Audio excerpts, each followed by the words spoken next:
Good afternoon.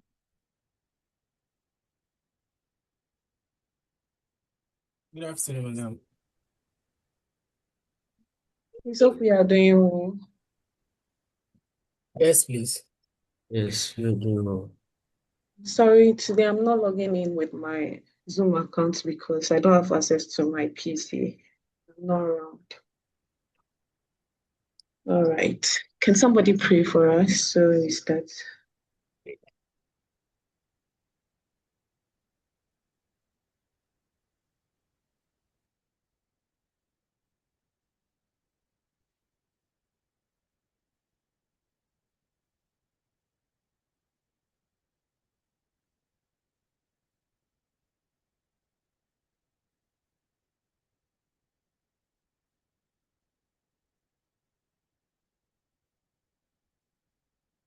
Hey, Adam, sorry, Anna.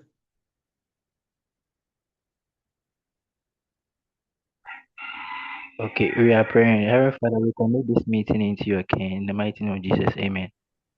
Amen. Please give me one second.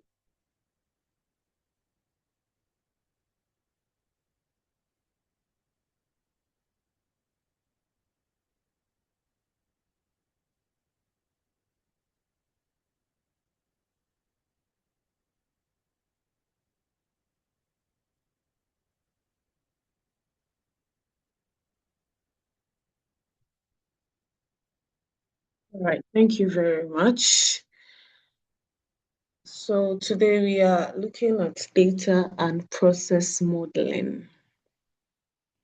Data and process modeling, and we'll be describing the relationship between logical and physical models. We'll look at data flow diagrams. I don't know if I gave you an assignment on that some time ago. I'll be looking at that, and then we'll be able to draw the 4 basic data flow diagram symbols and explain some guidelines used when we are drawing data flow diagrams as well.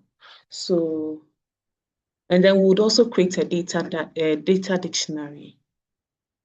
All right. So during the requirements engineering, last week we looked at requirements engineering, right? And we spoke about how it helps us do fact finding. We spoke about the various techniques that are used to do investigation. Please, can you hear me? Yes, we can hear Yes, you. please, you can hear you. Yes, Okay. please. So Yes, I was please. saying, all right, thank you. So I was saying that during the requirements engineering classes last week, we dealt with fact-finding techniques where those techniques were used to investigate the current system and then identify user requirements through interviews and the rest. Okay. But today's topic would focus on how that information is used to develop a logical model. And when we look at the logical model, we need to be able to determine the parent model from a child model. That's what we are going to focus on. So, for instance, let's say we want to build a house. As system analysts, we are the architects. So, the parent model will be probably the homeowner giving us a picture of the type of building he or she wants. Okay, so let's say the person wants a 3 story or a 4 bedroom duplex, right? So that's the parent model. But within the building itself, there will be other processes, there will be other functions, there will be other sub things within the building. Please, do we get the idea? That's what we are looking at today. So, with regards to this particular topic, we need to know that what a system does is different from how a system does it. Okay. What a system does is different from how a system does it.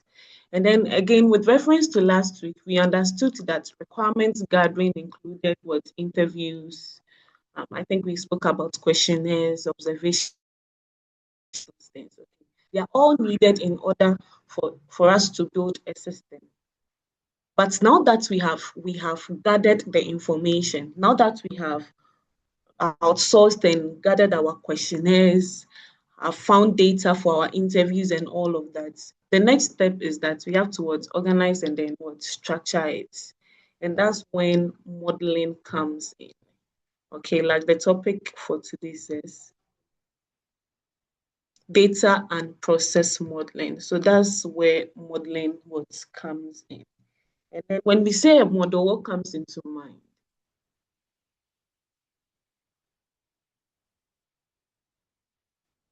When we say a model, what comes into mind? Apart from a woman running on a fashion runway.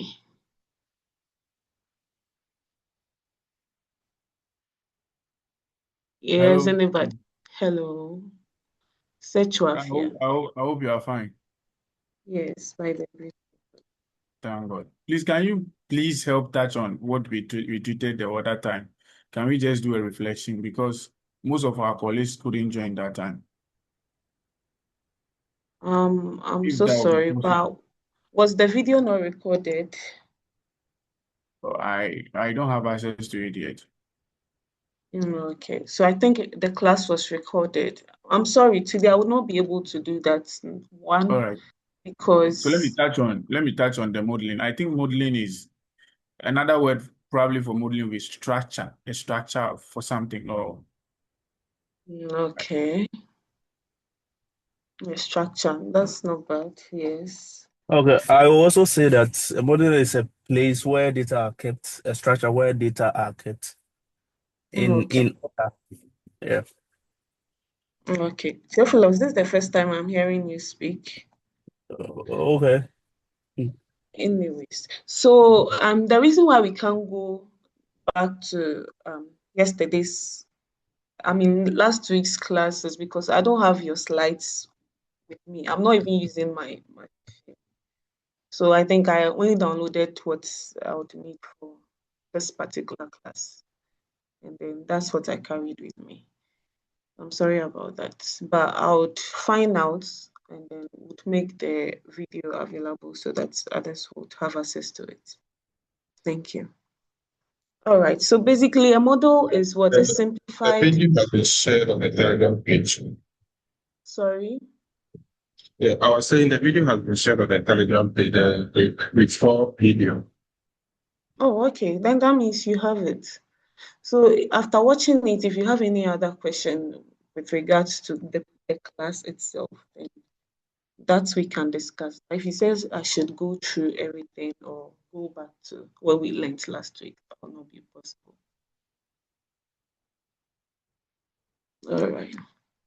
So like you all said, based on that, a model is a simplified representation of a system. Okay, so it helps us understand and then analyze and communicate systems requirements clearly, basically. That's its work. Okay.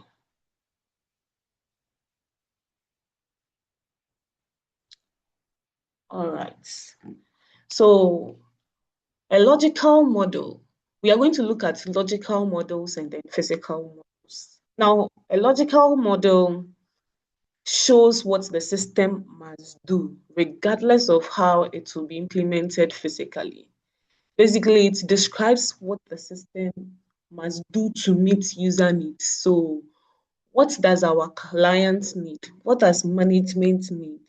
That is what the system must do to meet what the user needs. Okay. It does not care about the technology you use. It does not care about the tools you use. It does not care about how you are going to implement whatever you are supposed to implement. For instance, I gave an example on building a four-bedroom duplex for a customer or a client. The customer has presented their picture. This is what I want to get. This is the color of paint I want. As to how you are going to go about it, they don't care and they don't need to know.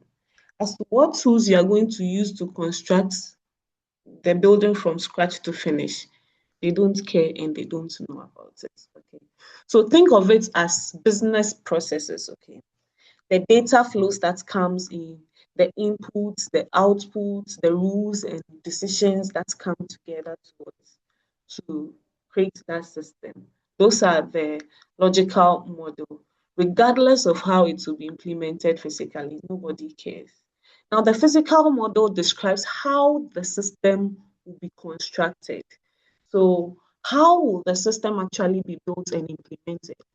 So, this is where we introduce the things that we'll be using: the cement, the masons, the carpenters, the iron rods, the sandstones. These are this is where we would introduce all those things we need to actually build the system. Those are the physical model.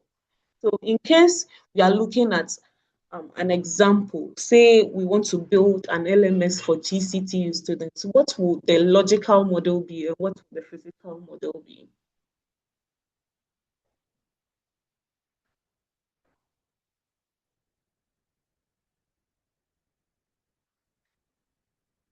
Yes.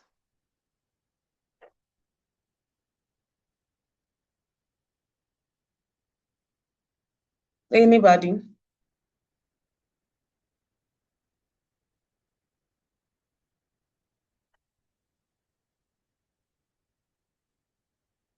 Hello.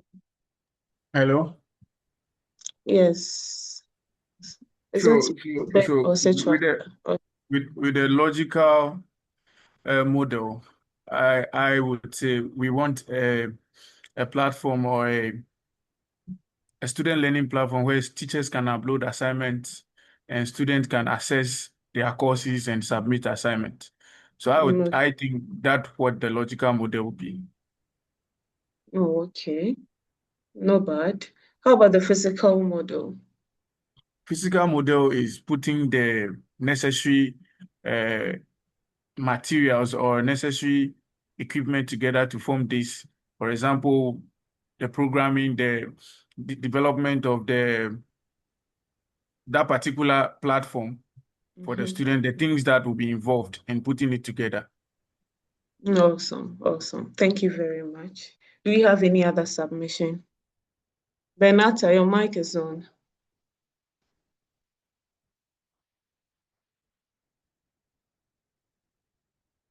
Benata.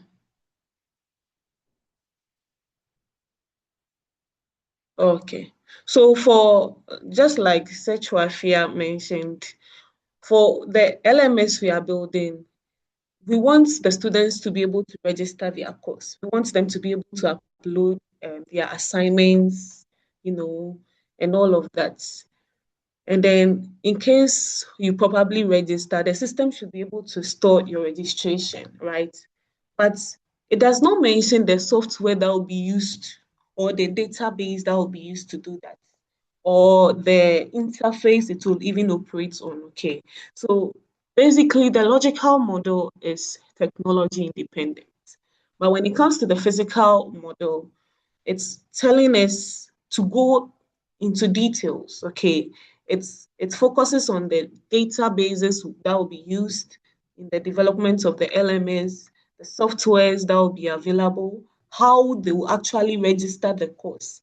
Probably would it be through filling a web form, or like how would they validate it? Probably maybe the softwares or the programming language they'll use include Python to validate the backend. Maybe my SQL will store all the data that will be collected into the database and all of that. So it is technology specific. So in case you want to really define logical model and physical model, think about these two things. Logical model deals with what the system is or what is supposed to be with regards to the system. And the physical model deals with how the system actually functions. Okay. All right. So many analysts follow a full model approach when it comes to the physical model of a current system. And then it has to do with the physical model of the current system, sorry, which has to do with how things are done now. We have the logical model of the current system, which has to do with what the system is currently doing. And then a logical model of the new system, what the system should do. I mean, the new system, what is it supposed to do? And then a physical model of the new system, how the system will be built. So you can see that with the physical model of the current system, it has to imply that that's the system we are currently using, okay? The LMS GCT is using, that's the current system, okay? But then with the new system, what must the system now do? That's how analysts think of it, okay? All right. We also have data flow diagrams. And a data flow diagram uses various symbols to show how the system transforms input data into useful information. Okay, so basically it's a visual tool, just like we have flow charts and stuff like that. That's how a data flow diagram is also. So it shows how data enters a system, how the data is being processed, and how it moves between different parts, and how it also comes out as useful information. Okay, so it does not show us the codes, the softwares, and the algorithms that you use. Instead, it answers questions like, where is the data coming from? Okay, where is it going to? So for instance, if a student fills a course registration form, where is it coming from? Where is that data on the course registration form coming from? Obviously, the student. Where is it going to? It's going to what? The school or the university, right? So that's how we have to think of data flow diagram as. A data flow diagram shows, or a data flow D shows how data moves through an information system, but does not show program logic or processing steps. It doesn't tell us that the student would have to log into gctuonline.com and then download the course registration form and then fill it and then do this and do that. It doesn't show us all of that. A set of DVDs, DFDs, or data flow diagrams provides a logical model that shows what the system does, not how it does it. Okay.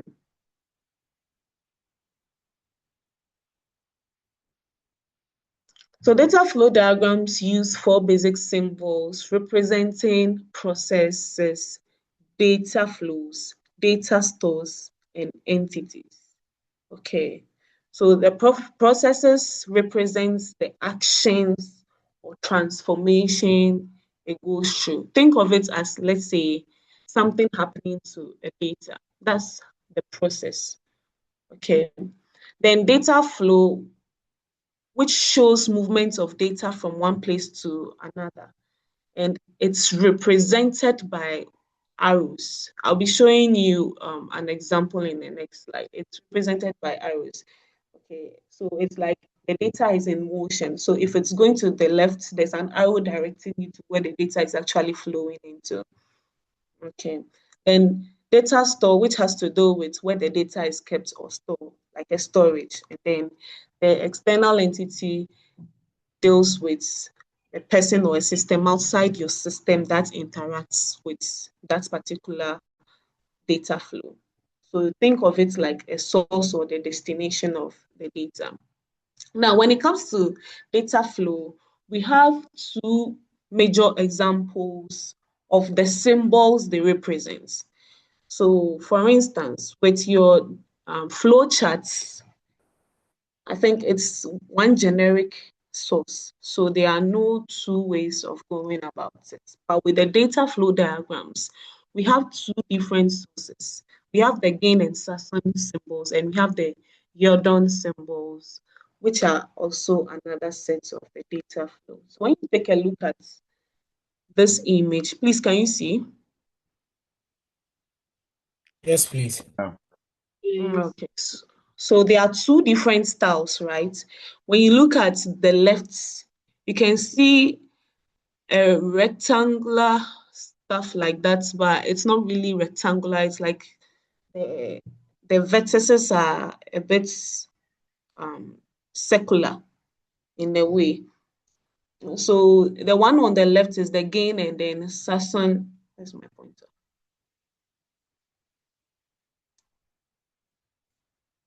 Okay. So this one on the left is the gain and Sasson symbols, and then we have the Jordan symbols here. Okay. It doesn't mean if you use this and you don't use this, you are wrong. Or if you use the right one without using the left, you are wrong. You are just saying that they have two different origins. One origin uses this particular format, and then the other uses this format. So basically, that's it. Okay. Now, when you look at it, you see different processes. For instance, this particular one, okay, with the rounded edges like a circle, it represents a particular process, okay, and then the process transforms applied payments to something here like a data flow, okay. So the process here is apply payments. That's what's going on, and the data it's transforming is apply payments. Okay. Then when you come to the data flow, you can see that the arrows are labeled what? Bank deposits. So it shows the direction of data movement between the components. It shows that definitely if you are applying payments and it's within a particular process, obviously it may be within what? A bank, environment or something like that. Okay. So that's it with the data flow. Then we have the data store. I don't know if you can see it. Data store is also having a representation of students, or where the data is stored. So the data is stored in what? Students, or a file called students. Then we have the external entity, which has to do with the customer. So it's just a representation of how data actually flows, or the processes it goes through, clarifying the various symbols that is used for storage, external entity, data flow, and then the process. So when you look at the gain and then the Sasson symbols, you can see that for them, when it comes to processes, it's like a rectangular with a circular vertex. The data flow is almost the same. When it comes to the data store or data storage, it uses another rectangle but with a bar in it. And then when it comes to the external entity, it's a bit shadowed, but it's still like a square. Unlike the Jordan symbols, the Jordan symbols uses circle for processes. The data flow still is an arrow. Students is just a blank rectangle without any bar in it. And then the external entity is just a box without any shadows on it. So you choose which data flow diagram symbols to use. Now, this is where you have to pay attention. For example, and say you want to write a process, okay, or you are representing your analysis or structure on a data flow diagram. And you are using the Jordan symbols, and instead of process, you're going to use the external entity symbol. It's an error, okay. It's just like a flow chart. I don't know if you did algorithms in level 100, and if you ever drew a flow chart or stuff like that. The symbol used to represent stats is not the symbol used to represent process. Please, do you get me? Yes, please. Okay. Yes, please. This is basically to tell you the difference between the two symbols and what it does. Hello, madam. Yes. Please, saying from what you're saying, it means we can use the two types of symbols for one diagram, right? No, you can't do that. No, sure, thanks. All right. You're welcome. All right. So still on the data flow diagram symbol. So this is just to explain the symbols and then what you're supposed to do. So the process symbols, processes contain business logic which transform data and produce the required results. Okay. But when we say process, because we'll be hearing a lot of process. When we say process in this particular course, what comes into your mind?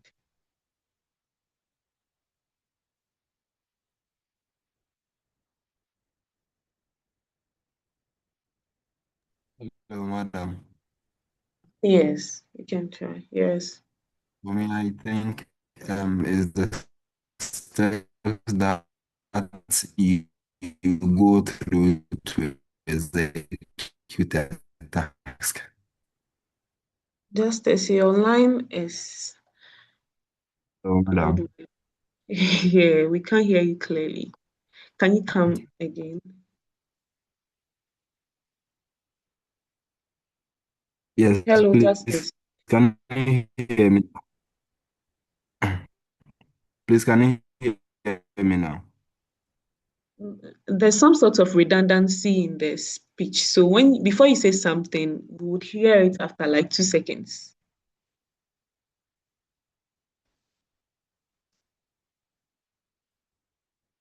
Okay, you don't worry, you can type it in the chat and let's see. Hello, madam. Yes, sir. So we can say process is an instruction in execution. Oh, okay. Instruction and executions or instructions in executions. Oh, an instruction that is to be executed. That's Oh, what I okay. mean. Oh, okay. Okay. That's not bad. Yes, any other? Hello, madam. Yes, Richard. I think it is a way through which something is done. Oh, okay. Okay. The way in which something is done. Okay. So you are all correct. When it comes to data flow diagrams, process is where the data is transformed, basically. It will take the inputs and produce outputs that is different. Okay. So for example, if you input pay rates and maybe hours we are working, then the process will now do what? Do the calculation and then output your total pay. Okay. So basically that is it. It is where the actual work is done on the data. All right. So the process name on the symbol identifies a function consisting of a verb followed by a singular noun, which means that when you are naming your processes in the data flow diagram, each diagram must either contain a verb or a verb plus a noun. Okay. It must consist of a verb followed by a singular noun. So for example, calculate pay. So when you go back to this particular process, you can see that the process is termed as what? Apply payments. They don't need you to now come and write the the diagram represents the payment of students or maybe the payment of fees of GCT students. That's not what they are looking for. Mind you, the data flow diagram is a graphical representation. So any basic person should be able to take it and know what it actually means, even without going into details. Without going into details, I should just say apply payments. I should see it. I should see bank deposits and it should click or it should make sense. I should see students and it should represent something. Please, do you get it? So they expect you to identify whatever symbols you are using in your data flow diagram with what?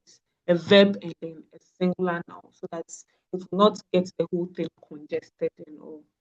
Okay. Then a process symbol can be called a black box. Why? Because you see the inputs and outputs, but not the internal steps. So in order to keep the diagram simple, if you need more detail, then the processes can now be broken down into smaller parts in another maybe data flow diagram. We'll be looking at that shortly in the subsequent slides. But basically, when you are dealing with the very beginning of a flow chart, whatever other detailed information you have should be kept in what we call a black box. Okay. Please, do we have any questions?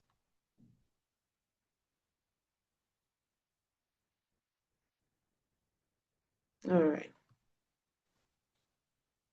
So data flow symbols. A data flow shows how data moves from one part of a system to another. And it can represent a single piece of data or a group of related data. Okay. And when you are talking about a single or a group of related data, for instance, let's talk about students. If we talk about students in a nutshell, you have a class list, right? And then within the class list, we can have student ID numbers, we can have names, we can have registration dates, maybe dates of birth, and all of those things for specific students in that class. So it could be singular or a collection of all those things I just mentioned. Now, a data flow is a data flow diagram. In a data flow diagram represents one or more data items, like I already said. The symbol for a data flow is a line with a single or double arrow head. We're looking at example in the next slide. And then a data flow name includes a singular noun and an adjective if needed, or a verb and then a noun. So this is a representation of a data flow diagram.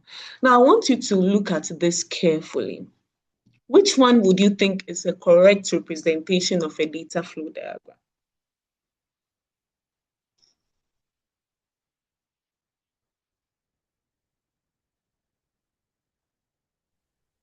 Hello. Yes. I think it will be the first one. The first one. Why? Yeah. Because to me, what I say the first one because of the name, and you said it represents the this one. So the first one had create invoice, but with the second one it said apply insurance premium. So I'm using the naming to choose. That's why I'm saying the first one. Okay, but when you look at the first one again and you look down, I mean the second process box, you can see grade student work. Okay. I don't want you to focus on the naming. I want you to be objective, Hello. like Okay. get it. Otherwise, you Okay. deceive yourself. Sure. Hello, madam. Yes, Justice.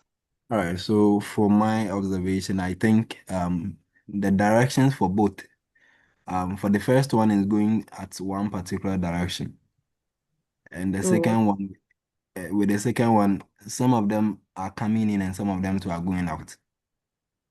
okay. I see. So you mean that in a data flow diagram, all the arrows should go to, like, they should follow a certain direction, a specific direction. Is that what you're saying? All right. So Or you that's what talked you about, think? yes, that's what I think. Oh, It's okay. just an observation that You I saw made. on this Oh, particular okay. slide. Oh, okay. That's cool. Yeah, Yes. most of Any them supposed to be in a sequence, just as Justice said. Because looking at the first one, service perform, you create the invoice, then you lay out the invoice. So it's supposed to be from one stage to another, right? Just as the first one is presenting. Oh, okay. Okay. So let's So, take the processes one by one. Let's start with the left. What are some of the processes you can see there? Create invoice. Madam. Create invoice, yes. create invoice, Grade student grade work. student work, Create students were good. Calculate calculate gross. gross pay, Calculate gross pay good. Then verify order and then verify order, and then assemble assemble order. Oh, okay. That's great. Okay.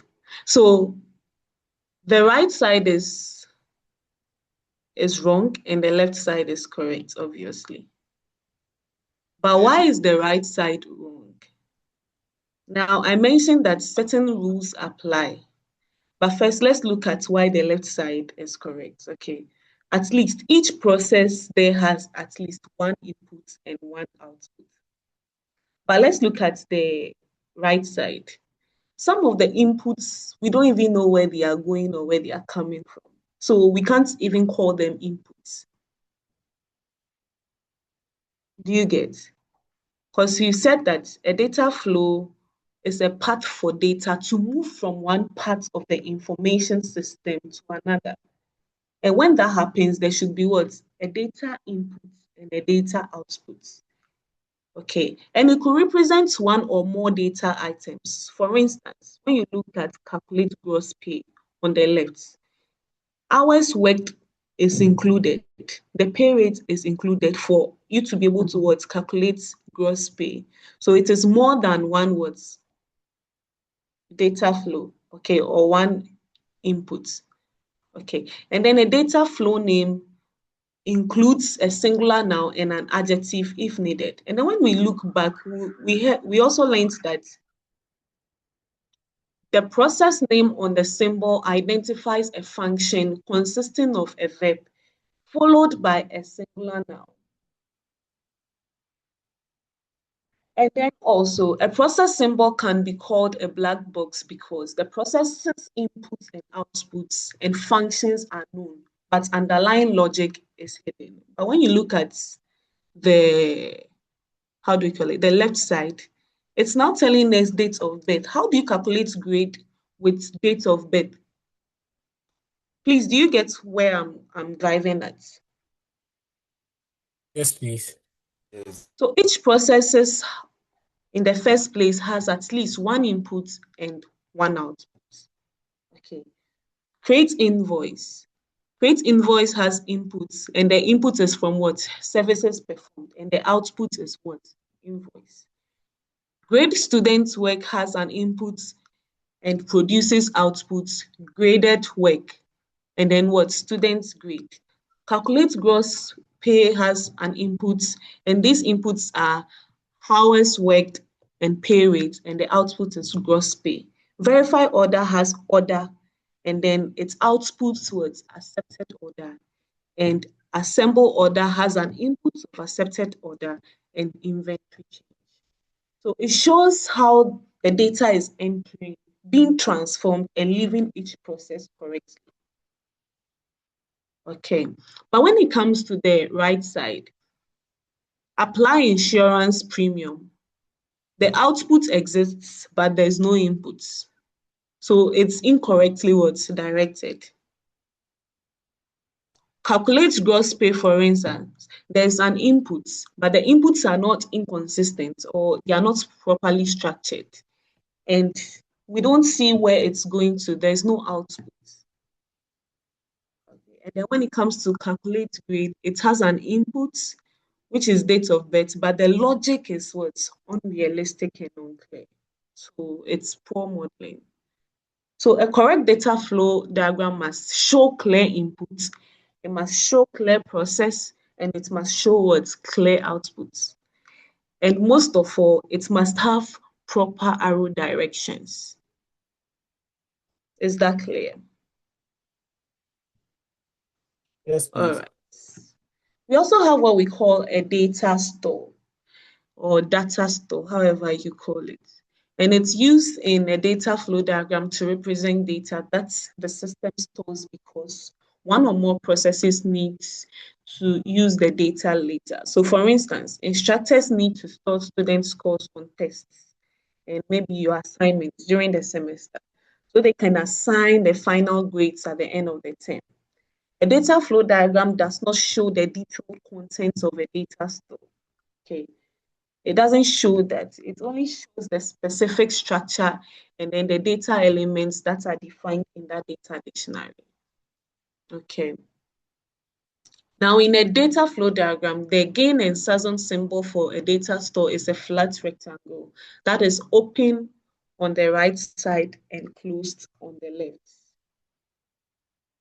A data store name is a plural name consisting of a noun and adjectives, if needed. Examples of data store names are students, accounts receivable, products, daily payments, purchase orders, outstanding checks, insurance policies, and employees. A data store must be connected to a process with a data flow. So let's look at an example of all the things we just mentioned. Now again, the left diagram and then the right diagram, which one do you think is correct?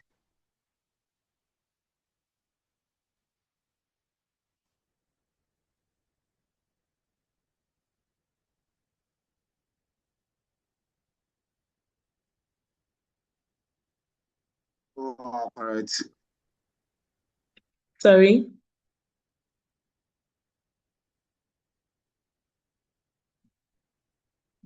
I didn't get you. Please come again. I said all are correct Oh, okay. Why are both correct? because looking at the first one, the okay, the I think the students. first one is not correct. Please, somebody is defending their lives. So let the person defend before we pass our judgment in court. Okay, looking at the data store as students, the courses and the processes entering the data store, I think the arrow is correct. The data store is also correct, which is the student. I see. Okay. Yes, any other submission? Yes, Madam Mason, yes, this is good. Please, I think the right one is correct and the left one is wrong. Tell us why. So for me, my reason, you made a statement that the process data, when you're starting the flowchart, we had the process aspect. So with the first one, the courses, it's not in the process data. So that's Oh, why I'm saying that the left side is wrong. is correct. The left side is wrong, rather. Oh, okay. Thank you very much, Edward. Any other submission? Please, the right one is correct. Okay, Robert. Yes. Any other? Hello, madam.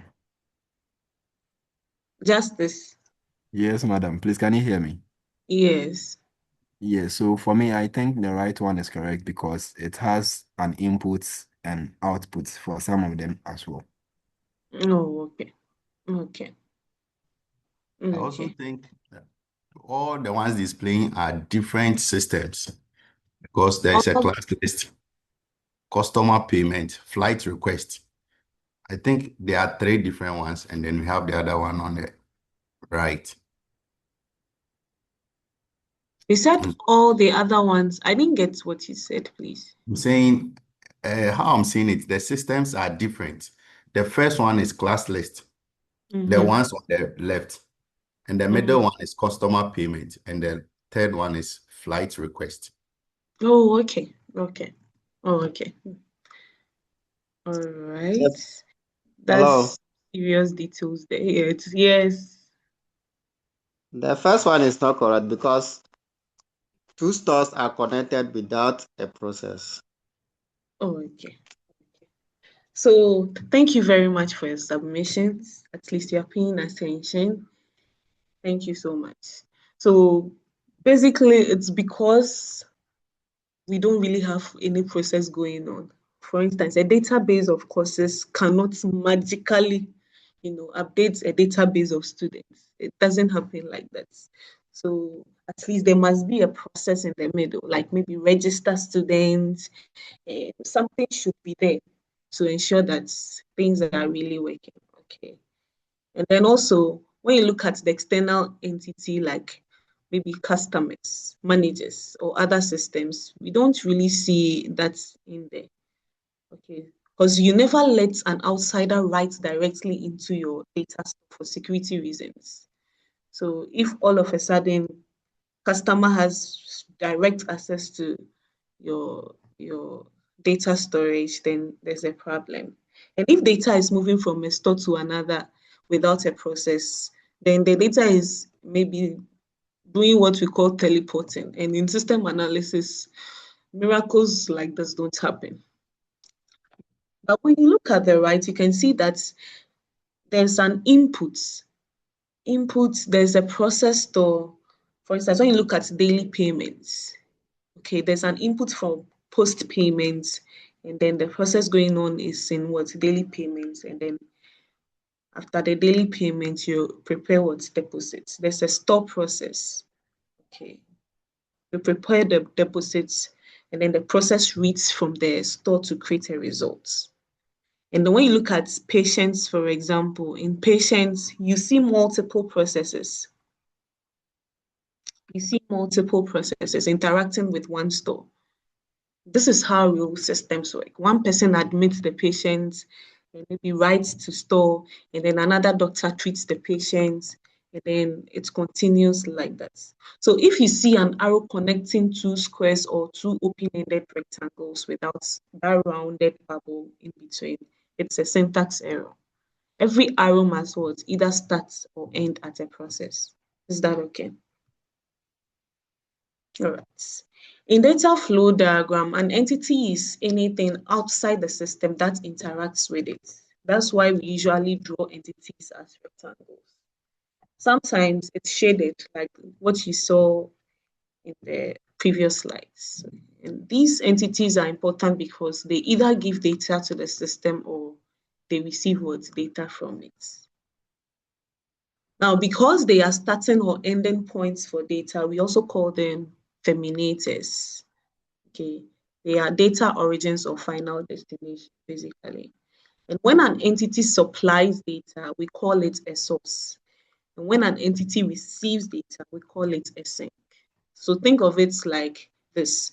The system is a black box, and these entities are the doors where data comes in or goes in. Okay, and whenever data comes in, there's a receiving of data. Okay, and when data leaves, there's what's a terminating because it's ending, whatever the final destination. It's depicting whether there's a final destination or the origin of that particular data. So these are examples of correct and incorrect uses of data flows. There's a process to process. You can have a process to an external entity. You can have a process to a data store. But you can't have an external entity to an external entity. That's not how it works in data flow diagrams. And then external entity cannot access the data store.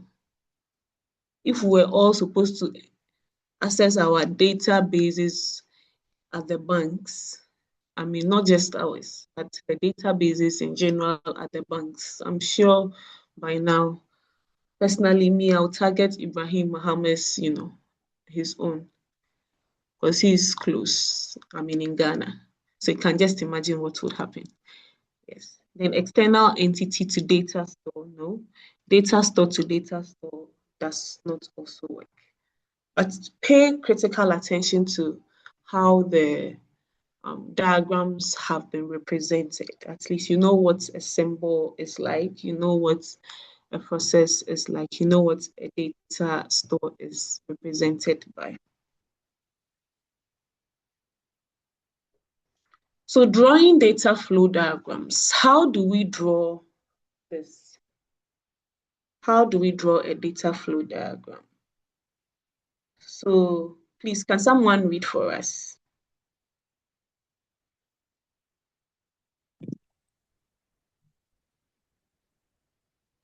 Drawing data flow diagrams. The Please, following are guidelines. Elvis.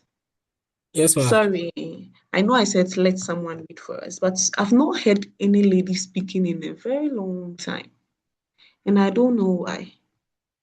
Where are the ladies on this page?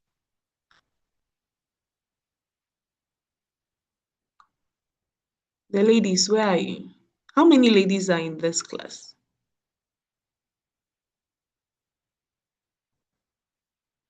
Evelyn Penny, 20. Giftinade Kote,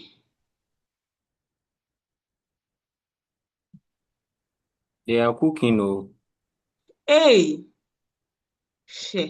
By this time, you're cooking. Where are the ladies? Or say Abigail. Please, if you have a class group, let them know that I'm mentioning their names. And if I mention your name and I don't see you around or hear from you, there are very beautiful consequences.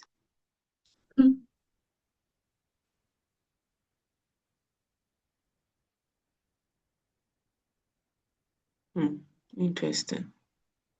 All right, Elvis, please read for us here. Millicent. I just saw Millicent. Millicent Kujo. Ayo. Priscilla Mause.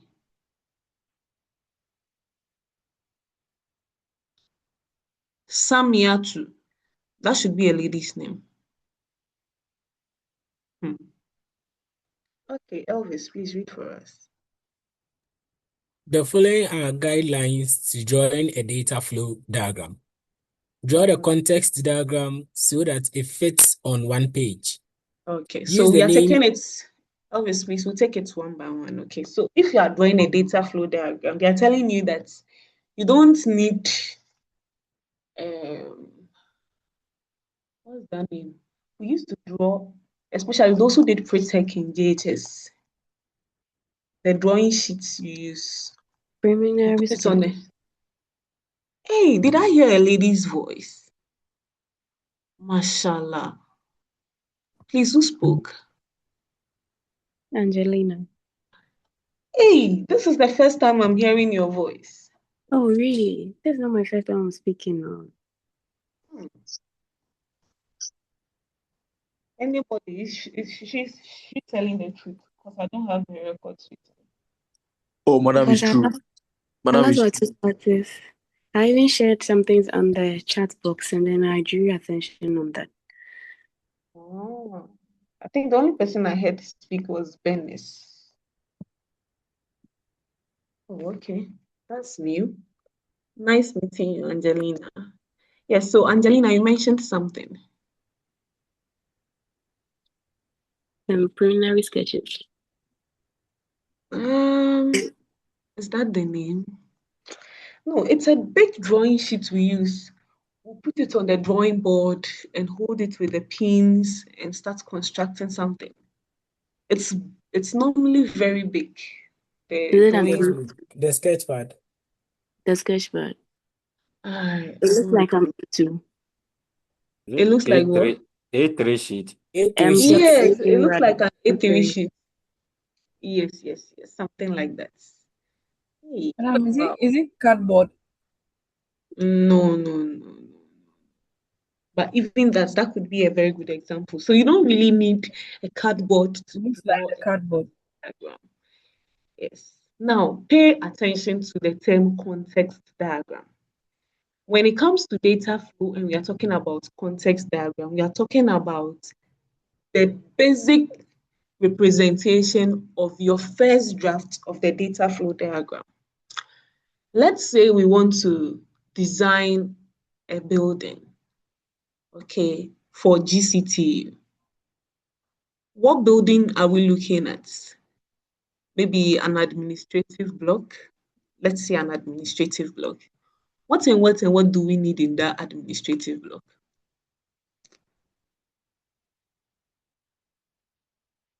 Yes. You may need staff common room. Staff common room, great. Yes. Reception. Sorry? Reception. Reception, good. Reception. Washrooms. Yes. Washrooms, good. Yes. What else? Conference area. Conference area. You're not talking about finance, where your money should be going to. And maybe student affairs office and some other offices. Now, when you take a Auditorium. data auditorium and all of that, when you take a data flow diagram and we look at the context diagram, we are looking at what you see at the first instance or the first glance. So when we take the whole building, we know that there'll definitely be a staff common room, there'll be a reception, there'll be washrooms, there'll be conference rooms, there'll be finance office or student affairs office.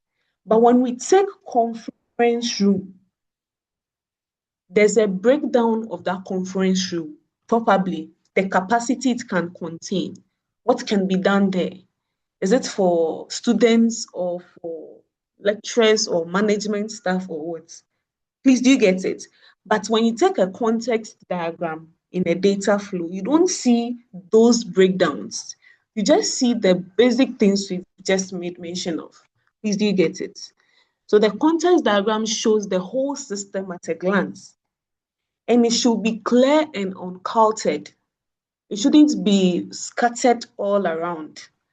Okay, so that anyone who takes it can just understand the system's boundaries without any confusion at all.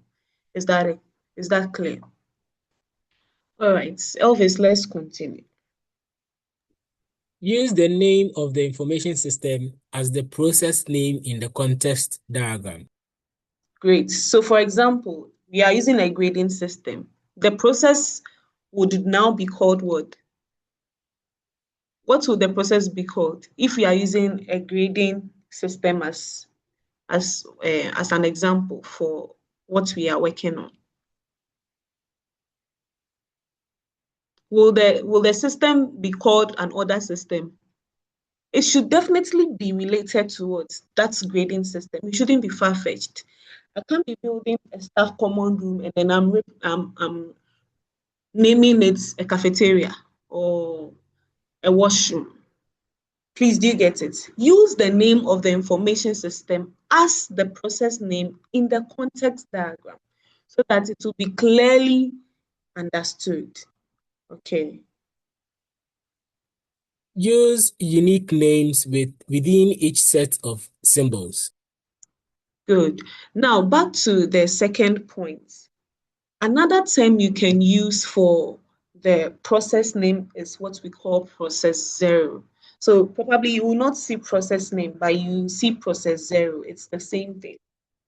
Okay, and I use unique names for all the symbols. Each entity and process and data flow and data store should have unique names.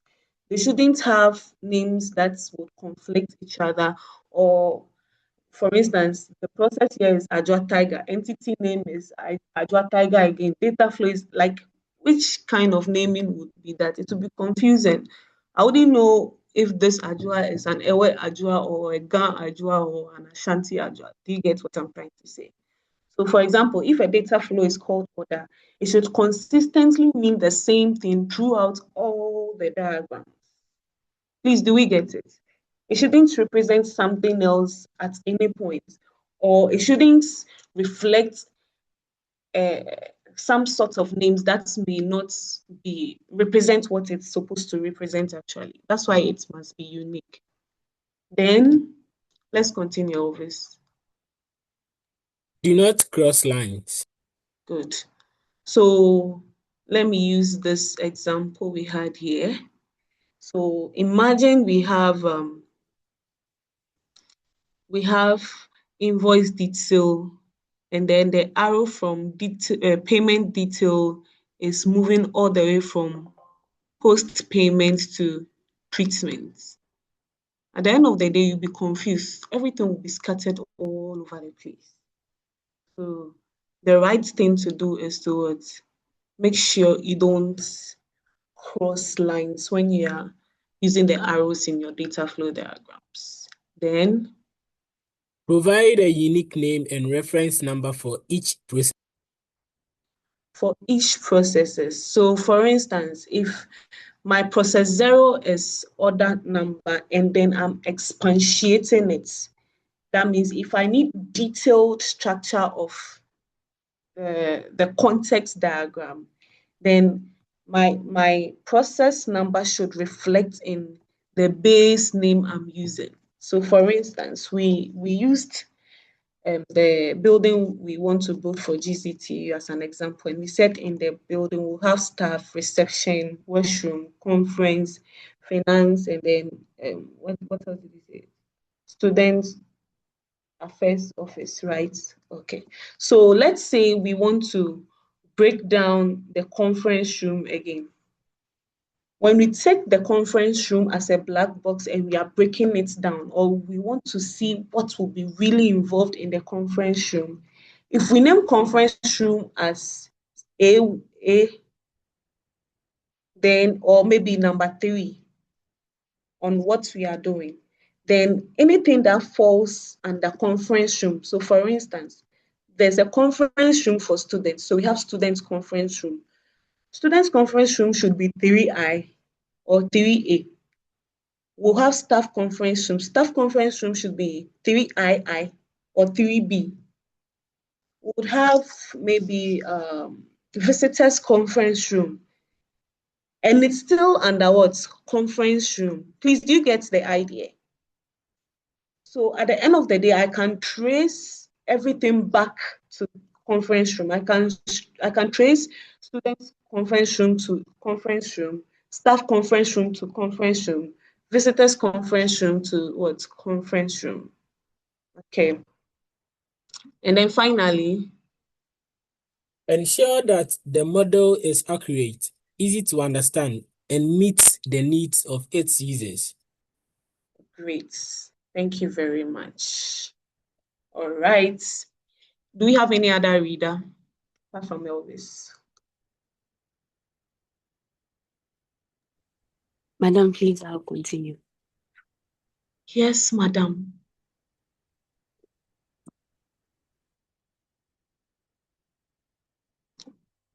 Yes, we can hear you, Angelina. Okay, thank you. Drawing a context diagram. A context diagram is a top-level view of an information system that shows the system's boundaries and scope. May I continue? Yes, ma. To draw a context diagram, start by placing a single program symbol in the center. Process symbol in the center of the page.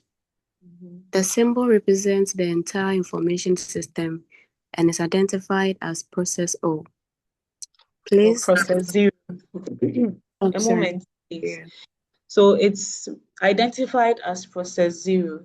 So if, for instance, the process we want to work on or the process we are using for our data flow diagram has to do with university and it's at the center, what do you think the other processes would be?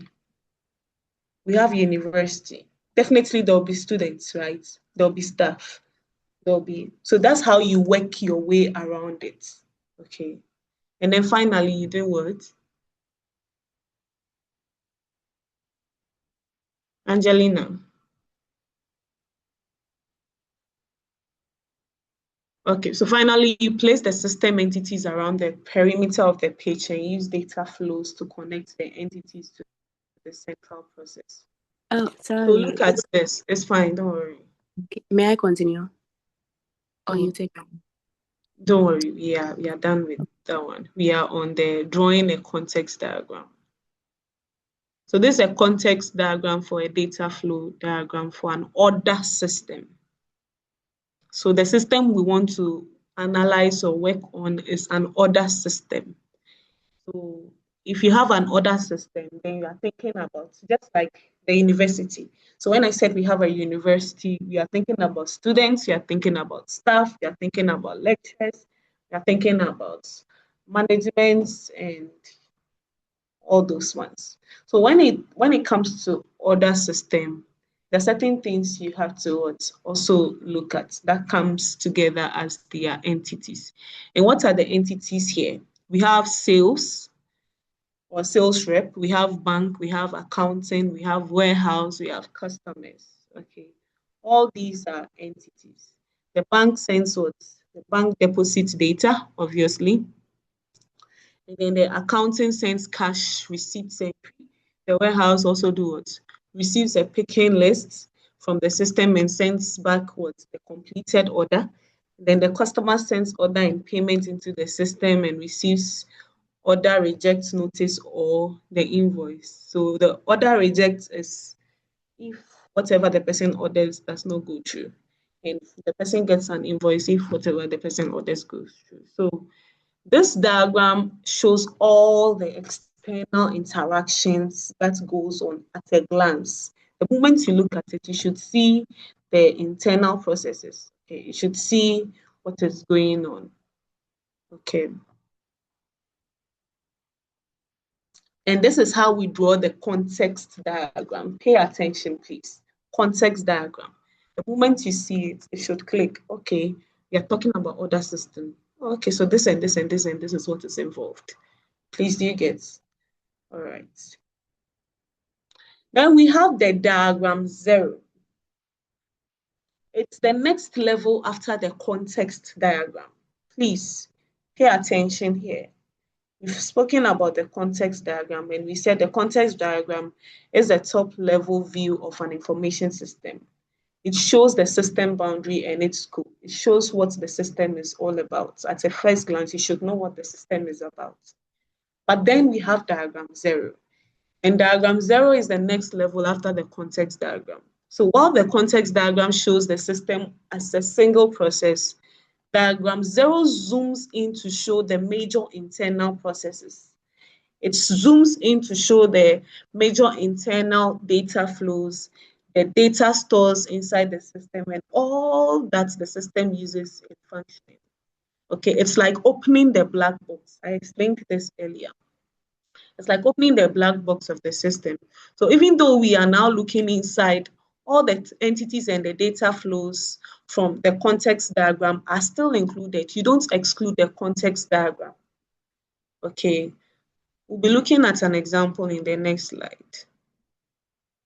All right, so when the context diagram is expanded from or expanded into data flow diagram 0, all the connections that flow into and out of process 0 must be retained. And process 0 is the same as the context diagram. So for example, if an order goes from the system to both warehouse and accounting at the same time, it is called divergent data flow. It occurs when the same data travels to 2 or more locations. Okay. So let's look at an example of the diagram 0. All right. Please, can we see? Let me see if I can zoom in. Okay. So this is the context diagram. And then the process here is what's grading students. So it has everything to do with student grades, grading parameters, class roster, student records, students, and then the instructor. Okay, it shows us the entities, students, instructor, and then student record system. And it also shows us the processes, class roster, grading parameters, the grade reports. So you can see that the context diagram is also known as the process 0. I don't know if you can see it. Please, can you see? Yes, please. Yes, please. Okay, it's also named as the process 0. Now, this same process or grading system is what has been represented in diagram 0, but this time around, it has been expanded. So do we still, let me bring it down a little. Do we still see instructor from context, the context diagram in the diagram 0? Do we Yes, see please. instructor there? Okay. Do we Yes, see please. students there? Yes, please. How about student records system? Yes. Yes. Yes. Yes. At Yes. this time around, it has Yes, been that works. expanded. The same context diagram has been expanded. The black box has been open. It's like zooming in. Okay, so if there's going to be a student records involved in grading system, if there's going to be students involved in grading system, an instructor involved in grading system, what other things would be going on for this grading system to really happen? And that's what it's being zoomed in on. Okay. So to understand a system, we use what we call leveling or exploding. We'll be talking about that very soon. So we use Your what. connection was very fast, so if you can clarify again. Sorry.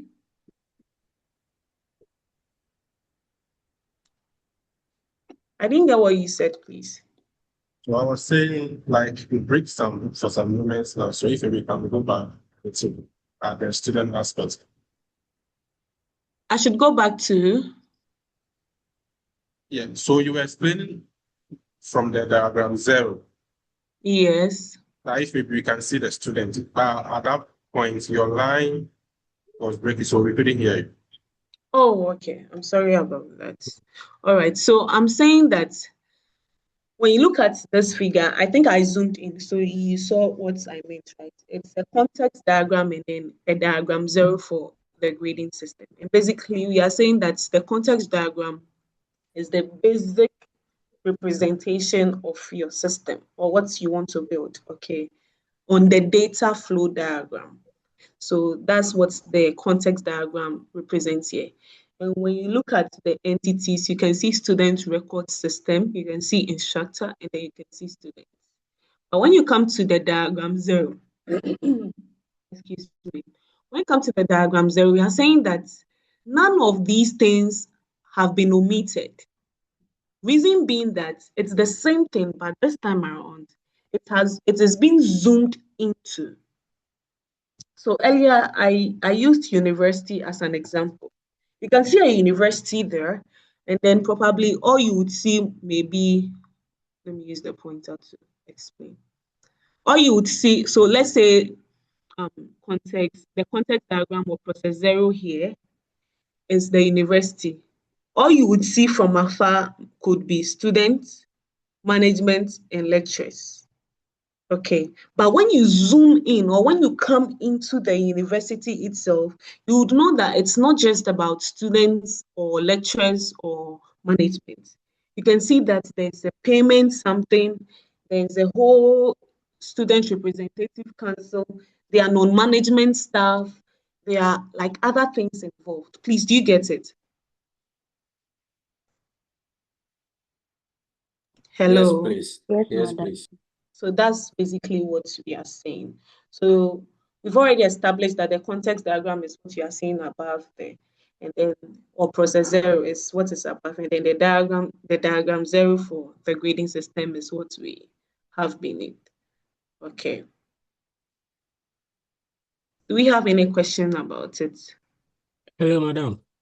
Yes. Please, looking at the diagram 0, yeah, Yes. there's an arrow from assign final grades to the external entity, student record system. I don't know Assign if you can see. diagram 0. Yes, please. So assign final grade, okay, to Yeah, student record system. yes, but then there's no how should I say, the name for that particular process. Just like we have names identified for the arrows. I don't know if you get what I'm trying to say. Yes, I get you. Oh, okay, Yes, so there's no there's no name name there for that is this process. identifying that particular process. That's what I'm saying. Oh, okay, I get you. That should be an error or something. Okay, so this is also supposed to be final grade because after you assign the final grade, it either goes to the system or it comes to your grade book. And this is represented by the storage. The grade book is represented by the data store. Okay. All right, sure. So it was supposed to be written there. So, but I think default maybe it will be clumsy or something. So, okay. Any other question? Madam, Yes, sir. is it a divergent this thing, data flow? Divergence as in? The point obvious was raising. Yes. Why would it be a divergent data flow? Why do you think it would be a divergent data flow? I hope you know what divergent is. Yeah, you said that when the data is leading to two places. Okay. So you're actually answering yourself. So I want you to don't confuse yourself. So if the data is leading to two places and you know it's divergent, then like, do you get what I'm trying to say? Yeah. So I was also suggesting that is it because Probably that is that's the it. reason why they did not write Write it that down. they did not give a name to it or anything. Probably. But there's something I want you people to talk about. That's why I keep asking. Do you have any questions? But nobody is actually asking. So I want you to pay attention. Madam, Yeah. I observe that there is a number also allocated to each one. Okay. Like, We have the established grade book. We have number 1. On top of it, assigned final grade number 2, grade student work number 3, and then grade book as D1. May I know why, please? so that was the question I was actually waiting for. But let's start with the grade book. Do you know what is represented here as the grade book? This symbol, or I mean the figure. I even mentioned Data it. store. Good. So it's storing whatever the process is, coming up with. Now, you remember I mentioned that the context diagram or the process 0 gives you a fair share or the first information you have to know about the system when it's represented on the data flow. Do you remember that? Yes, please. And do you remember that I also mentioned that when you zoom in on process 0, other things come out from the black box? Yeah. Good. So when we zoomed into grading system, there were other sub processes that came out from grading system. And these sub processes are what we've represented by 1, 2, 3, 4. So we are now seeing the actual work being done. Do you get it?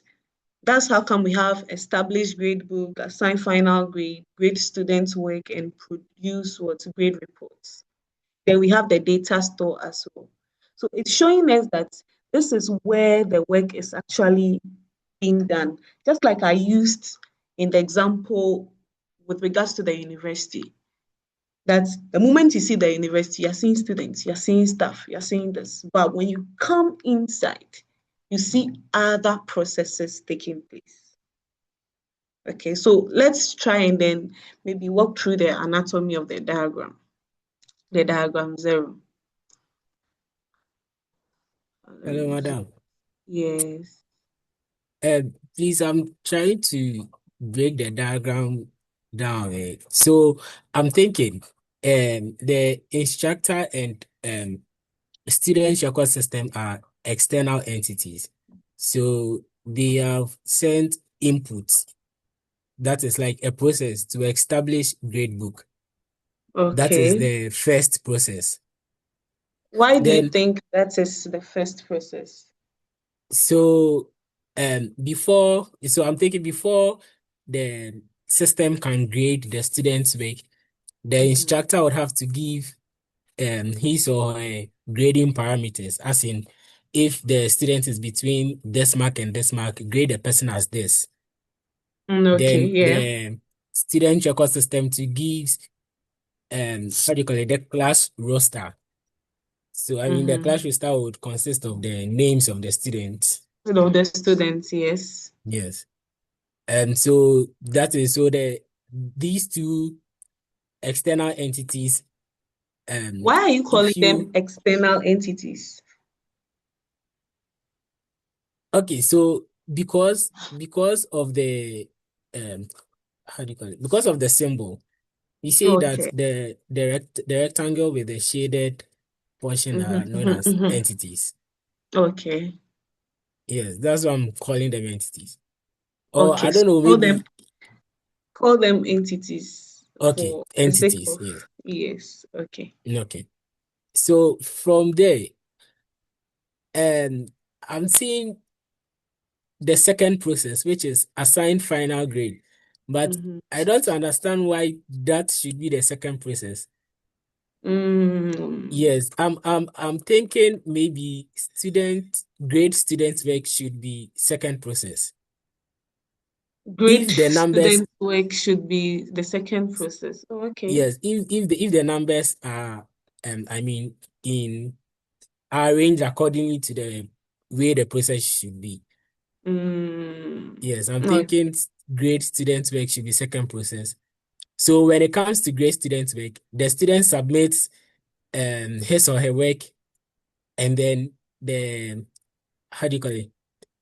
The work is graded and then sent an output back to the student. That is Yeah. the process for graded work. Mm-hmm. Yes. Then from there, the process sends an input, which is the graded work, the student's graded work, to the data store, which is the grade book. So, okay.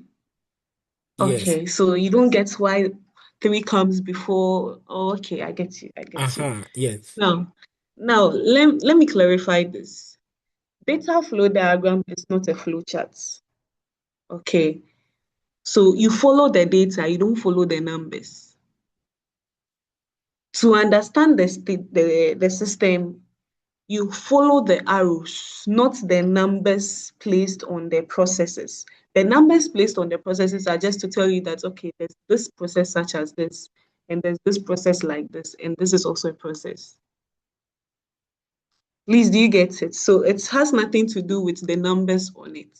Okay. So basically, from what you are saying, the initialization stage would be the class roster. There should be a class roster first from the student's record. Then after we get the class roster and create the grade book, which is the data store, then now we can submit works. Where's the submitted work? It's around here, where the student's work is. The student is.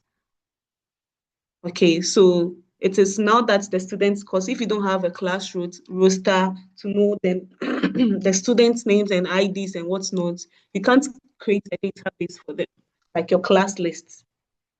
So when I give you an assignment and you submit your work, then I refer to your class list and record them.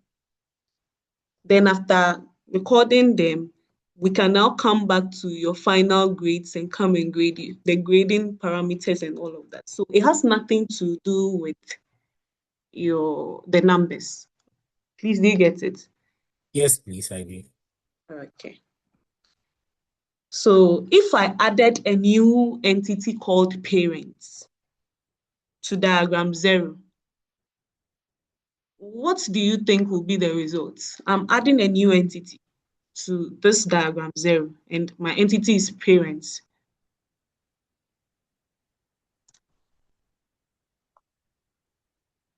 I think parents will be able to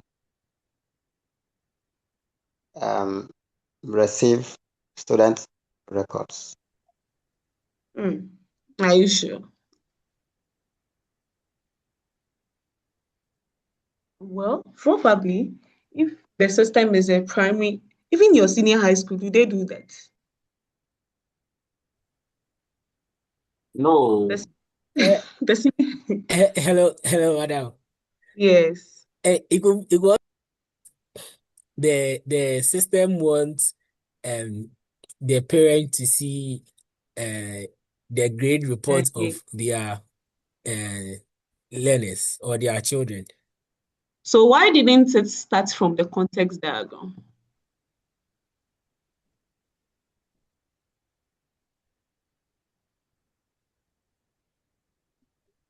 So do you get it now?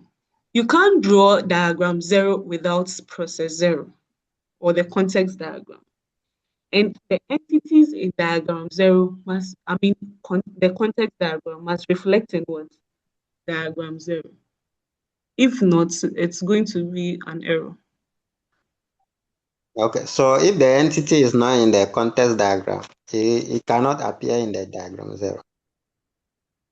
Period. Period. That's on period. Clock it. So basically, that's it. Do you have any other question here? Okay, let's proceed. Yes. Madam, my question. Okay. About the numbers. So Yeah. it means processes could happen concurrently, not necessarily in chronological order. Yes, sir. With all the terminologies. Thank you very much. All right. So when you are looking at the data flow diagram, you also have to consider what we call leveling and then balancing.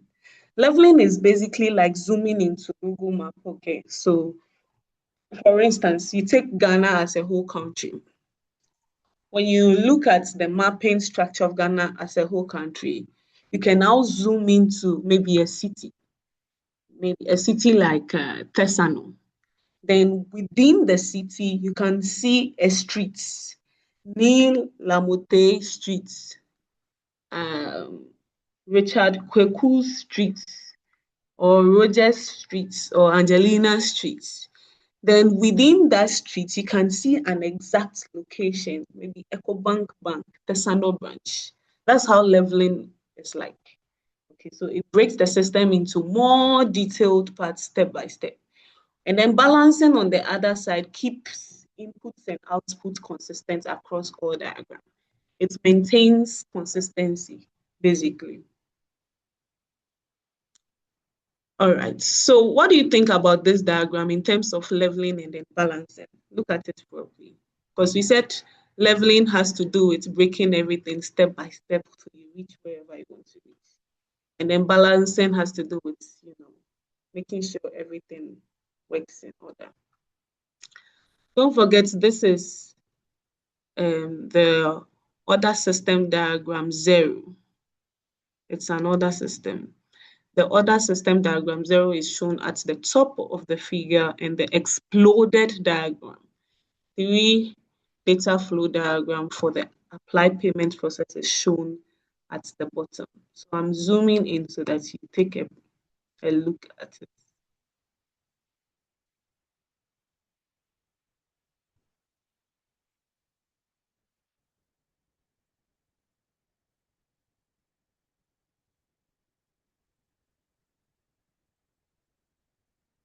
Don't forget, it still shows what's an order system, okay? But then the exploding is happening within the process 3, apply payments. So you can see that the process 3 has been exploded or zoomed in.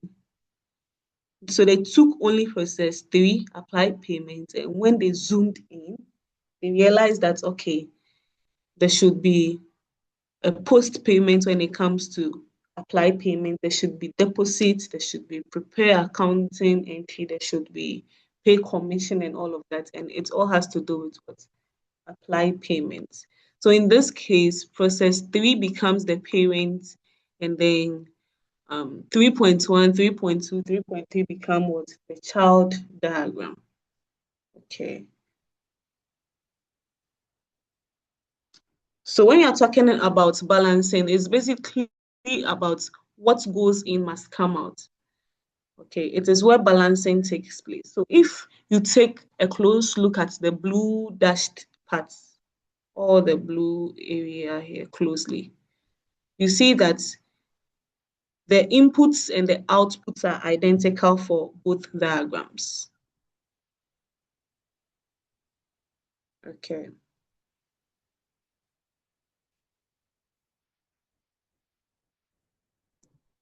And if you watch clearly, I don't know, I really want to minimize this, but I don't know if you can see it properly.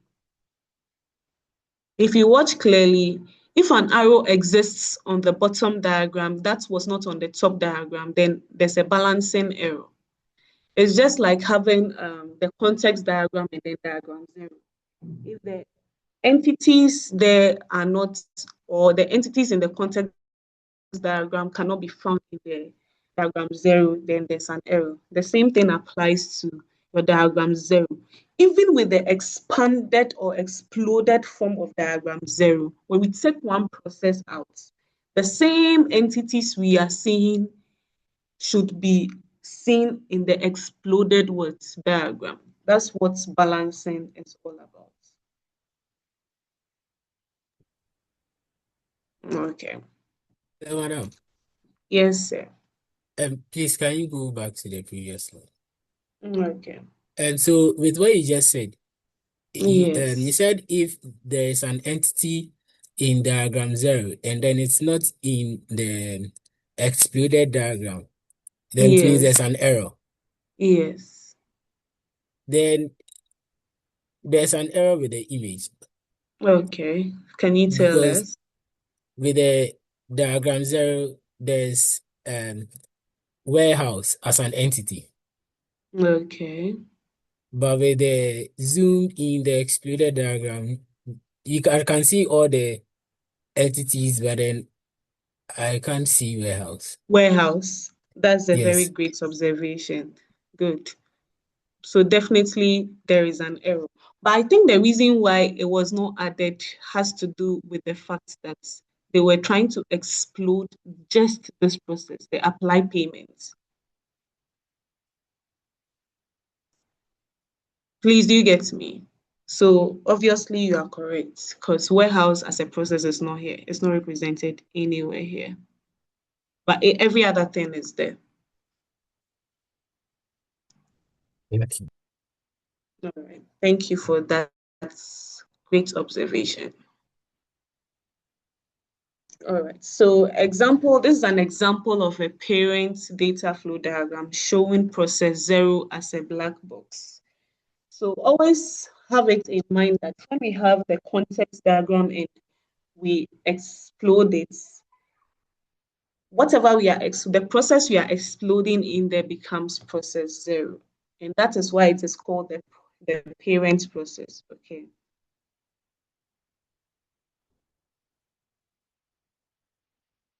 And then definitely there should be entities moving in and then entities moving out. So if there's an input data, which is flow 1, there should be an output data that corresponds with flow 1. And if there's an input data flow 2, there should be an output data that corresponds with what flow 2, basically. Please, do you have the system analysis textbook?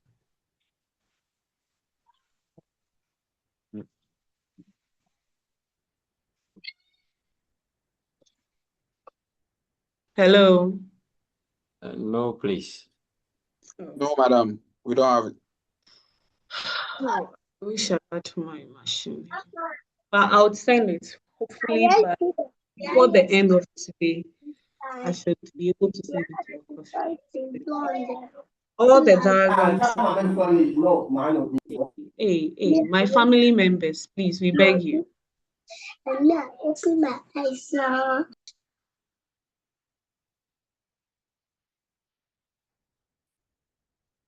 All right. So in the next level of detail, the process 0 black box reveals 3 other processes.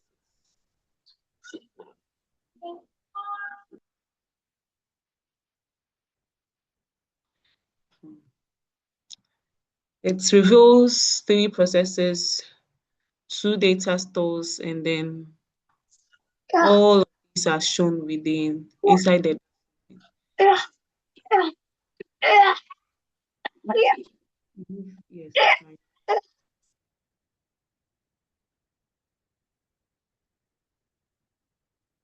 Great.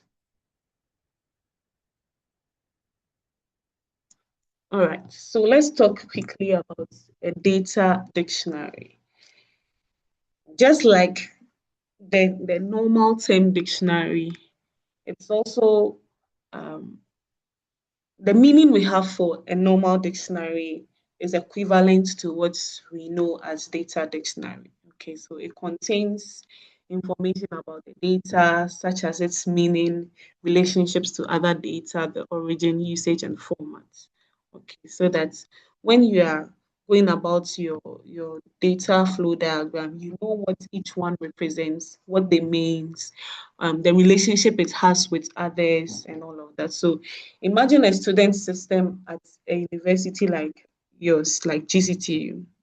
The data dictionary would explain things like the student's ID. And you ask, why would they explain student's ID?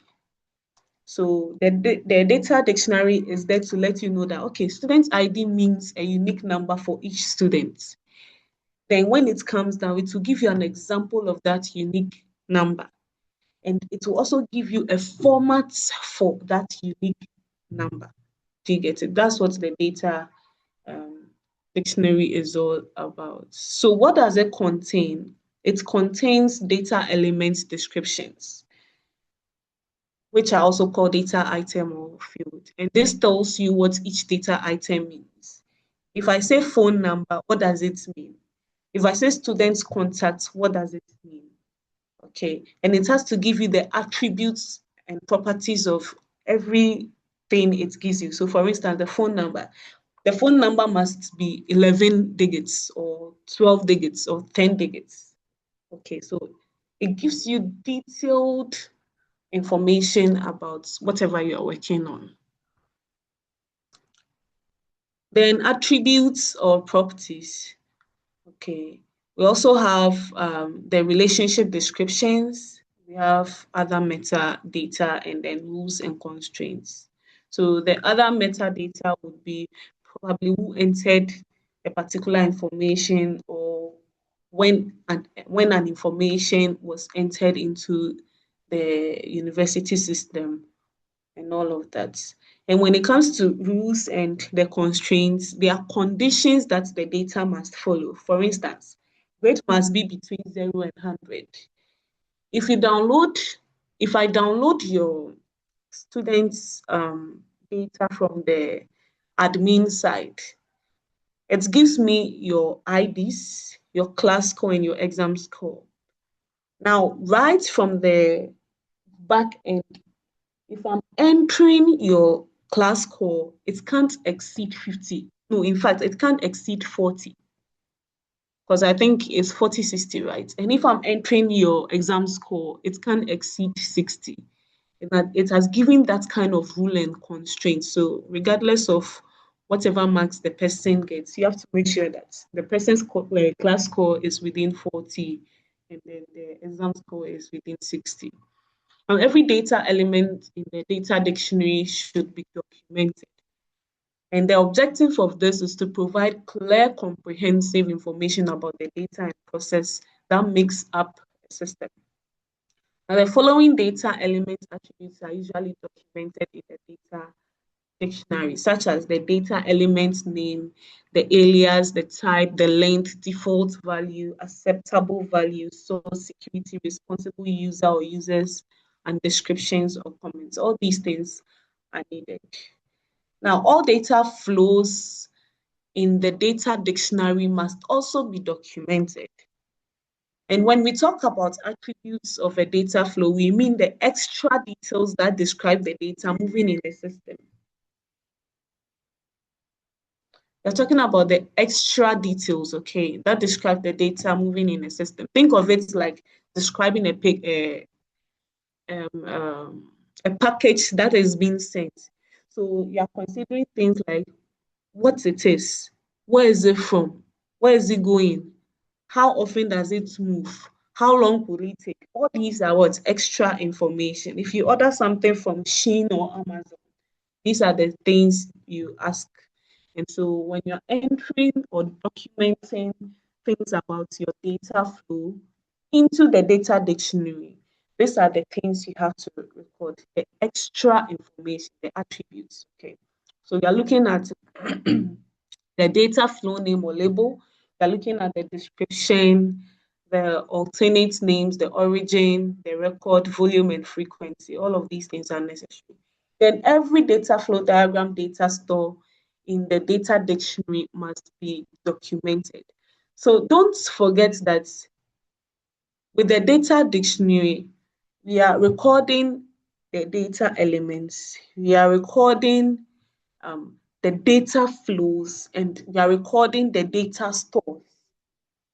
Okay, so the data store obviously is where the data is kept or stored. So you can think of it like a database or file, or maybe it could even be a physical record.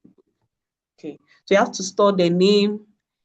If it's student's record or payments file, you store that. Then you store the description. Probably if it's student's records, then the student's record store student's name, ID, courses, and grades. Like you have to explain or describe it. Are there alternate names for the student records? It could either be student database or students bookings or something. Okay. And then what are some of the attributes you can give to this students records? You can give it attributes like student ID, name, program, level, GP, and all of that. Volume and frequency has to do with how much data is stored and how often it is updated or used. Okay, so the volume could be probably, we are looking at about storing 5,000 students, and then we update it every semester for the frequency. Then every data flow diagram process should also be what? Documented in the data dictionary. Okay. And we know that the process is where the work is actually done. So you have to get the process name, and don't forget, it could be a verb with a noun or a noun with an adjective and all of that. Don't forget that. You have to get the description. You have to get the process number depending on what process you are looking at. So with regards to the previous slides, you can see that we had process 1, 2, 3, and all of that. So you have to know the process so that in case somebody picks this data dictionary, the person will get every information and detail they need about that system you have analyzed, or the process you've worked on, or the data you've worked on. Okay, and the process description as well. Then we have the external entities. These are the people and organization or systems outside your system that interact with it. Okay, so even though they are outside, you still need to document them in the data dictionary so that everyone understands their role clearly. So think of them as the sources and then the destinations of the data. So you have to get the entity name, you have to get the description, alternate names, input data flows, and the data entity sends, into the system. So the inputs and then the output data flows and data entity that the system also receives. What's the time? 3:19. Wow.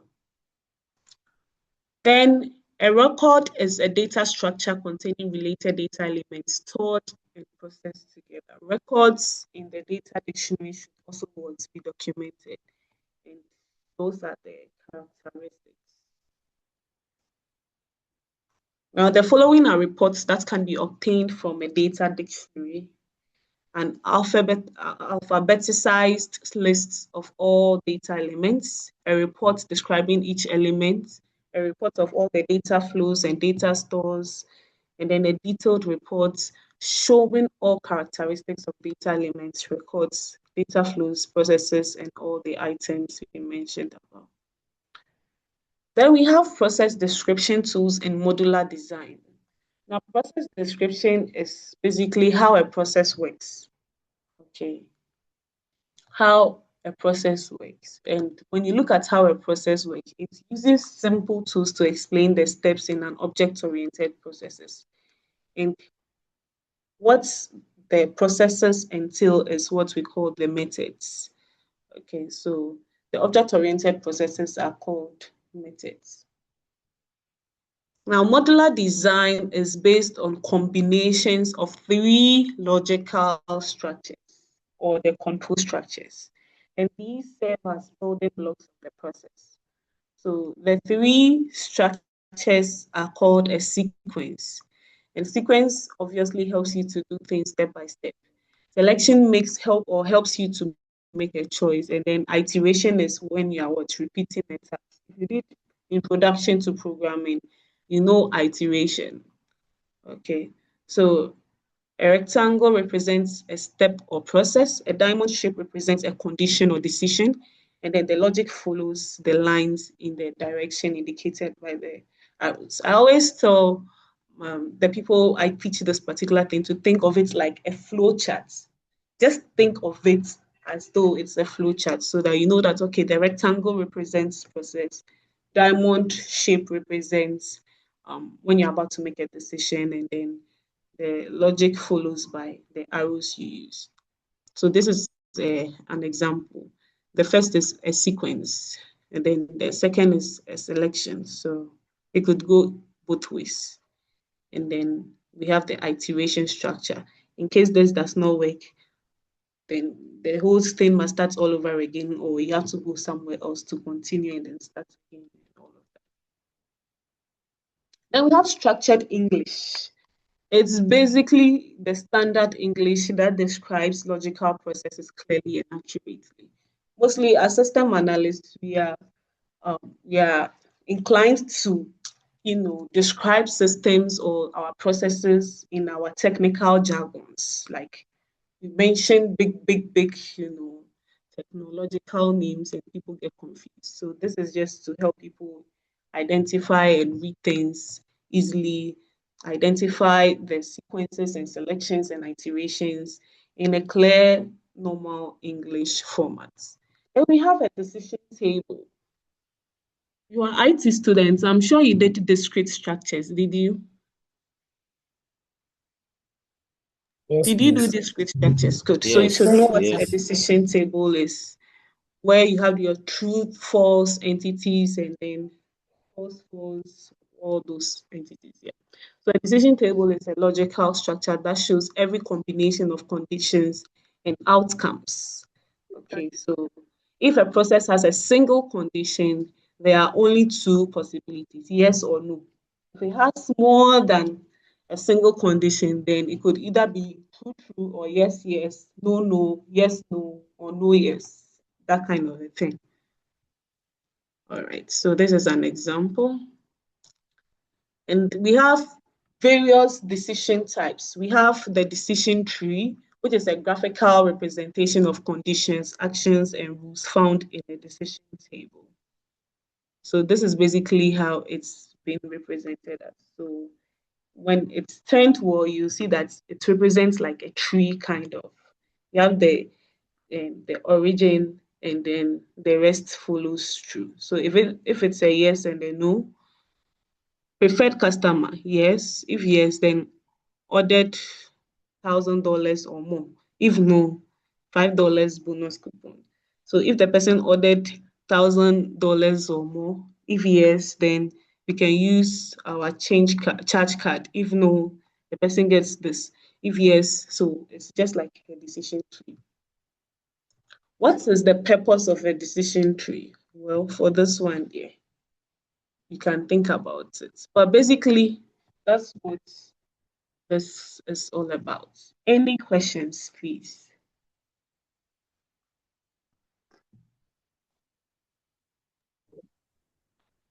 Do we have any questions?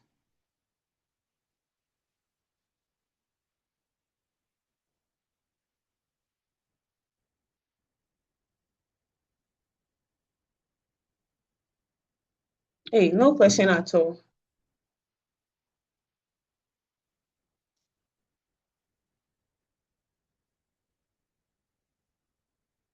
So I'm sure that we are able to describe logical and physical models. Now, we can explain what a data flow diagram is. We can draw the 4 basic data flow diagram symbols. We can explain the guidelines used when drawing a data flow diagram. We can draw a context diagram and then a diagram 0.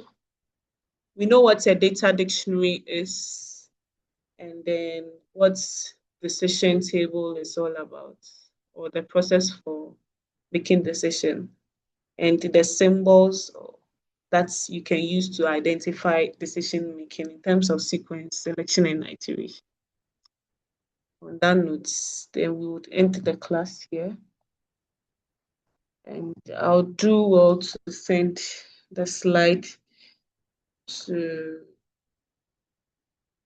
your course rep, or I would ask Dr. Patrick to upload them. I think I sent him a message. I don't know if he's responded or not.